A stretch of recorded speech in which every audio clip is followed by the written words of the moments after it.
آپ کو سچ نہیں بتایا گیا، آپ کو بس استعمال کیا گیا ہے۔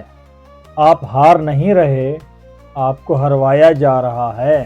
اصل مسئلہ انسان نہیں، وہ سوچ ہے جس پر نظام کھڑا ہے۔ جب ہر انسان صرف اپنا فائدہ دیکھنے لگے تو پھر کیا ہوتا ہے؟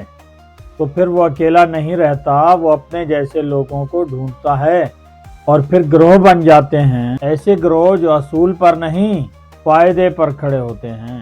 پھر یہ گروہ اپنے فائدے کے لیے اپنے ہی نظریے بناتے ہیں، ایسے نظریے جو سچ نہیں ہوتے مگر فائدہ دیتے ہیں، اور پھر یہی نظریے لوگوں پر مسلط کیے جاتے ہیں تاکہ فائدہ قائم رہے، اور یہاں سے معاشرہ صرف افراد کا نہیں رہتا بلکہ گروہوں کا کھیل بن جاتا ہے۔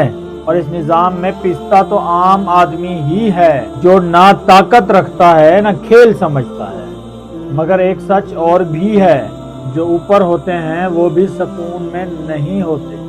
وہ مضبوط لگتے ہیں، مطمئن نظر آتے ہیں، مگر حقیقت میں اندر سے خالی ہوتے ہیں، کیونکہ غلط راستہ کبھی سکون نہیں دیتا۔